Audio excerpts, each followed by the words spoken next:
Bonjour à tous, alors aujourd'hui je vais parler des dangers des mouvements wokisme. Alors d'abord le wokisme c'est quoi? Le wokisme ce sont des gens qui pensent comme si en gros il y aurait une âme sexuée qui se tromperait de corps en s'incarnant dans leur corps sur Terre. Voilà, en gros parce qu'ils se disent qu'ils ne se sentent pas être dans le bon genre sexuel que celui que la nature leur a donné. Donc c'est comme voilà, s'il y a une âme qui se trompe de sexe, comme si l'âme était sexuée. Et voilà, je sais pas trop comment, ils pourraient penser que la nature nous a fait comme ça, mais enfin bon. Moi, ce que je vais tenter d'expliquer dans cette vidéo, c'est pourquoi déjà c'est néfaste. Alors déjà, il faut savoir que si une personne se sent pas bien dans son corps d'origine, que la nature lui a donné, c'est parce que quelque part, il y a quelque chose qu'elle a vécu dans son enfance, un trauma ou un gros choc, une mauvaise image d'un parent du même genre ou quelque chose qui fait qu'elle se sent totalement dégoûtée de son identité profonde au point de vouloir en changer. Si ces personnes veulent changer de genre, c'est parce qu'aujourd'hui on leur fait croire qu'il vaut mieux tout simplement changer de genre en prenant une opération et puis un traitement hormonal plutôt que de réfléchir à chercher à comprendre son vécu et pourquoi, et plutôt que d'inciter ces gens à faire une thérapie pour accepter leur corps tel qu'ils sont et à comprendre pourquoi ils voulaient en changer. Parce que oui, bah maintenant, vous voyez que la psychanalyse, de dire que notre vécu influence ce que nous sommes, ça devient de plus en plus tabou chez certains mouvements sectaires. Parce que oui, bah, le mouvement wokiste, c'est sectaire dans le sens où dès que une personne se sent par exemple mal dans son corps, on l'incite plus cette personne à chercher pourquoi dans son passé. Si on lui dit que cette personne, elle doit réfléchir à ce qu'elle a vécu dans son enfance, elle doit faire une thérapie pour apprendre à s'accepter dans son corps, tout de suite ces personnes vous vont traiter de transphobes. Ah non, vous êtes des méchants transphobes. Ouh, les méchants loups, c'est vous les transphobes. Vous n'avez pas le droit de dire ça. Ah, il faut, si cette personne elle est mal dans son corps, c'est parce que la nature elle s'est trompée, point barre, et on cherche pas à comprendre, on met une croix là-dessus.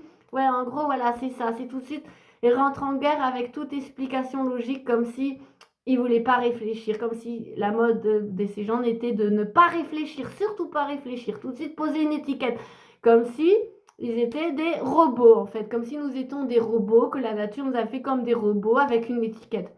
Alors que la nature ne fait pas d'erreur, figurez-vous. Parce que sinon, le Soleil, eh ben, il ne serait pas placé à une distance de la Terre, de sorte à ce que nous pourrions vivre. Parce que oui, le Soleil, à 1 centimètre plus loin ou plus près de la Terre, nous n'existerions pas, nous humains. Nous pourrions exister parce qu'il ferait soit trop chaud sur la Terre, soit trop froid, à 1 centimètre près. Si le Soleil est placé juste à la bonne distance de la Terre pour que nous vivions, si nous avions tous 5 doigts pour manger, pour attraper des choses, une bouche pour parler, des yeux pour voir, des oreilles, c'est que la nature ne fait pas d'erreur. Alors certains, si on m'a cité, oui, mais si, il y a des erreurs de la nature, parce que des fois, il y a des gens qui naissent handicapés. Ben, c'est pourquoi, à votre avis, il y a des personnes qui naissent handicapées. Ben voyons, avec la pollution qu'il y a, avec la malbouffe, avec il y a la chimie qu'il y a. Par exemple, je prends exemple les nuages de Tchernobyl qui ont fait beaucoup de dégâts. Parfois, ça devient génétique, ça crée des problèmes dans une empreinte d'une personne et dans ses gènes. Et ce qui fait qu'après, bah, quand elle peut reproduire, ça reste dans les gènes et elle peut refaire une autre personne handicapée par la suite dans les générations à venir. Mais ce que je veux dire, c'est que c'est pas la nature en elle-même qui a provoqué ça. C'est une empreinte, que ce soit une empreinte génétique ou non, ça vient de quelque chose. Et puis aussi, en particulier, dans une grande partie des cas, par les vécus, les traumatismes. Les traumatismes modifient le cerveau, surtout chez les enfants. Les traumatismes, les chocs, par exemple, les conflits des parents, tout ça, ça modifie le cortex cérébral du cerveau, ça crée des... Bon, ça, j'en ai parlé dans une autre vidéo, je vais pas, c'est pas le sujet, je vais pas en parler parce que sinon, après, j'en ai pour trop longtemps. Donc là, je reviens sur le sujet du coup des personnes qui se sentent mal dans leur corps parce qu'elles ont subi un traumatisme. Si elles se sentent dégoûtées de leur identité profonde, c'est comme par exemple la personne anorexique. Une personne qui est anorexique, elle renvoie la nourriture parce qu'elle se sent de trop sur cette terre. Et donc, en gros, bah, en fait, elle s'est au courant qu'elle a subi un trauma qui fait qu'elle se sent dégoûtée de son identité profonde. Elle se sent dégoûtée de son identité profonde au point de rejeter la nourriture. Mais elle le sait, elle est au courant, la personne anorectique. On lui dit pas à ces personnes: «Oui, bah, toi, si tu es anorexique, c'est parce que c'est ton identité, c'est une étiquette, c'est la nature qui t'a fait comme ça. Il faut pas aller faire de thérapie, tu dois rester anorexique». Bah, en fait, on leur dit pas ça, ces personnes anorexiques, elles sont bien conscientes qu'il faut qu'elles fassent une thérapie. Et alors, parce que bizarrement, étrangement, c'est le contraire avec les mouvements wokistes où eux, on leur dit pas de faire une thérapie, de chercher à comprendre pourquoi ils se sentent dégoûtés de leur identité profonde, on leur dit qu'il faut changer de genre. Totalement ahérissant. Dans le même genre, les contradictions de ces personnes, je vais en citer une parce que sinon j'aurais pas le temps, il y en a beaucoup trop.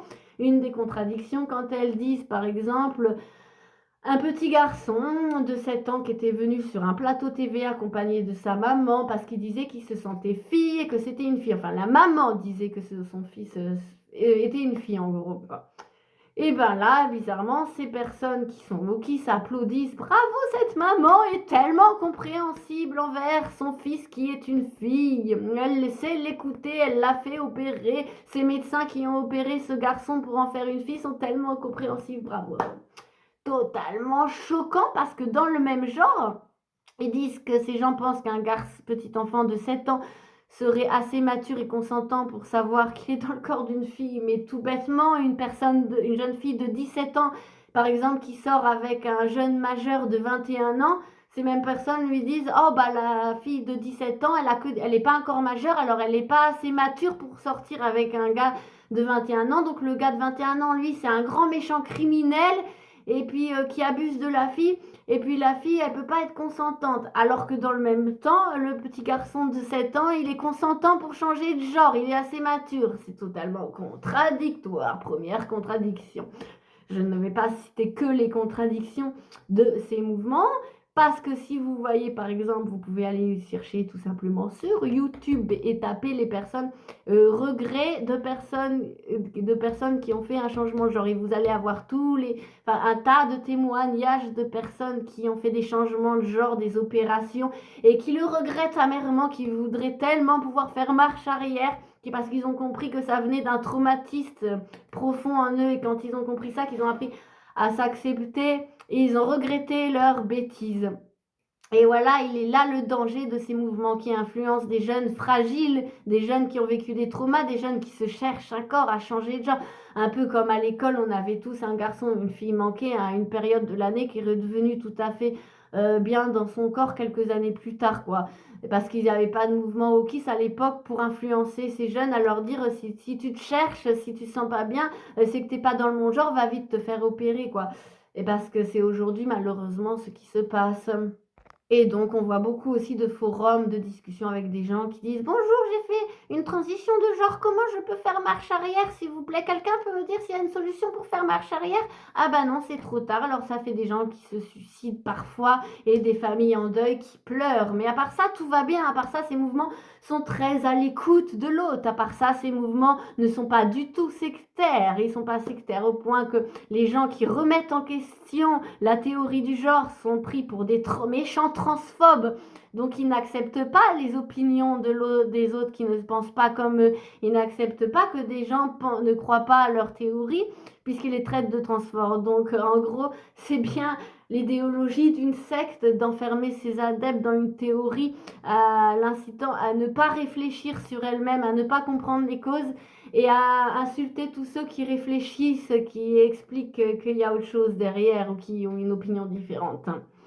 Mais enfin bon, là où je voulais en venir, je vais vous prendre un exemple. Une maman, une année qui était en pleurs parce qu'elle m'emmène sa fille qui pensait être un garçon. Et oui, sa fille, elle avait été faire des démarches chez un psychiatre pour avoir une ordonnance pour prendre des hormones. Bon bref, elle croyait en gros qu'elle était un garçon, elle allait en changer. Mais il a fallu d'une séance pour comprendre que cette jeune fille avait un frère jumeau à la naissance. Sauf que son frère jumeau est malheureusement décédé. Donc cette petite culpabilisée d'être en vie par rapport à son frère jumeau décédé. Le fait de vouloir faire vivre son frère jumeau à sa place, le fait de vouloir changer de genre en devenant un garçon était un moyen de faire revivre son frère jumeau à sa place de façon inconsciemment, sans le savoir. Donc en gros, cette jeune fille, elle a compris ça dès la première séance et ça a fait comme un déclic pour elle. À peine elle a compris, ça lui a fait un déclic. Elle a tout de suite appris à accepter son corps directement de femme. Elle n'a plus jamais recherché à devenir un garçon et d'ailleurs aujourd'hui c'est devenu une jeune maman très féminine. D'ailleurs, quand elle est devenue maman, je l'avais revue et elle m'a dit mais si vous saviez, ça m'a fait tellement du bien de comprendre parce que mon traumatisme, parce que si j'avais pas compris ça et que j'aurais fait un changement de genre à l'époque, aujourd'hui je sais pas ce que je serais devenue, mais heureusement que j'ai ouvert les yeux à temps, m'a-t-elle dit cette jeune fille. Donc comme quoi malheureusement elle a eu de la chance de comprendre son traumatisme à temps, mais il y a beaucoup de jeunes ados qui tombent par exemple sur certains qui vont tomber sur des psychiatres, qui vont pas chercher à comprendre, qui vont pas chercher à expliquer par peur d'être mal jugés, donc ils vont leur donner une ordonnance. Oui, tu te sens pas bien dans ton corps, alors va te faire opérer. Et après, ces ados vont se faire opérer. Malheureusement, le jour où ils comprennent que c'était dû à un traumatisme, ils le regrettent. Ils vont se retrouver après à faire des témoignages sur YouTube ou sur les forums, ou pire, certains suicides. Voilà, c'est les dangers de ces mouvements wokistes qui sont totalement sectaires. D'ailleurs, pour cause, c'est la même chose par exemple avec beaucoup d'étiquettes. Je vais prendre un exemple, la sexualité que certains prétendent être asexuelle. C'est des personnes qui ressentent un dégoût à l'idée d'avoir des relations sexuelles avec une personne. Et du coup, c'est pareil, il y a quelque chose qui a fait dans son vécu que la personne, elle ressent un dégoût. Forcément, si la personne, elle n'est pas à l'aise, elle a un dégoût total, c'est parce qu'elle a un blocage dans son cerveau. Inconsciemment, son cerveau, il a créé un blocage à l'idée d'avoir un rapport sexuel. Alors peut-être que cette jeune personne, elle avait dans l'enfance des parents qui n'étaient pas du tout affectueux, sévères, froids et que ça y a créé un blocage. Ou peut-être qu'elle a subi des traumatismes bien pires que ça.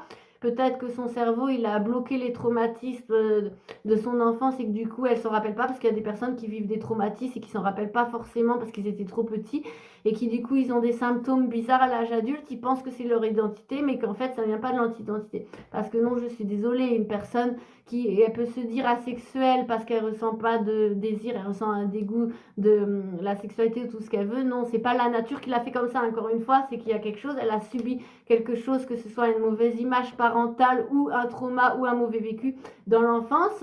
Elle ne s'en souvient pas forcément, mais il y a quelque chose qui fait qu'elle ne se sent pas à l'aise dans son corps. Enfin, qu'elle ne se sent pas à l'aise avec l'idée d'avoir une sexualité. Donc voilà, moi, ce que je dis, c'est que les étiquettes aujourd'hui sont de ces mouvements wokistes sont extrêmement dangereuses parce qu'en fait c'est comme dire que l'homme est un robot, que la nature elle fait plein d'erreurs, que c'est comme si voilà il y a un robot qui est numéro 33, lui c'est un robot numéro 35, on met des étiquettes, on transforme l'homme en robot et on incite l'homme à devenir de plus en plus inculte et à ne plus réfléchir sur lui-même, à ne plus se comprendre en profondeur et ça c'est très dangereux. Et je vais finir cette séquence pour vous parler, je ne vais pas avoir le temps parce que je ne vais pas faire une vidéo trop longue, mais la théorie du genre, allez voir sur Google, tapez Histoire des jumeaux Reimer et du professeur John Monnet. Et vous verrez, je ferai peut-être une prochaine vidéo là-dessus, mais là j'ai pas beaucoup de temps. Mais en gros, c'est l'histoire de... c'est la supercherie de la théorie du genre, c'est l'histoire des jumeaux. Et il y a un petit garçon, il avait une malformation, il peinait à uriner. Sa mère, elle a cherché un médecin, elle est tombée sur le professeur John Monnet qui a proposé de l'opérer en gros pour en faire une fille parce que il pouvait pas uriner, il avait un problème, donc du coup il a proposé d'en faire une fille et de l'éduquer comme une fille parce qu'il était en train d'écrire un livre comme quoi si on éduquait un garçon comme une fille, il pourrait être une fille et inversement. Et il voulait prouver sa théorie, donc il a proposé à cette maman de régler le problème de son fils et il l'a opéré pour voilà, faire un sexe féminin à son jumeau et en gros le jumeau il a fini en dépression, il savait que c'était un garçon. Et il a fait une grosse dépression à ça. Et le professeur John Monnet, il a menti en racontant dans son livre que le garçon, une fois transformé en fille, il a accepté son état de fille. Il a commencé à s'habituer à l'idée d'être une fille. Il était très heureux comme ça, alors que c'est complètement faux. La mère, quelques temps plus tard, elle a porté plainte contre le prof John Monnet. Elle a raconté toute la vérité. Et vous pouvez trouver cette histoire sur Wikipédia. Tapez bien l'histoire des jumeaux Reimer et du professeur John Monnet. Et c'est de là que vient la supercherie de la théorie du genre. Donc déjà, pour commencer, toute la théorie du genre, elle repose sur un mensonge énorme. Vous pourrez le voir par vous-même. Bon, là, je vais pas faire une vidéo trop longue. Je vous dis merci de m'avoir écouté et à bientôt.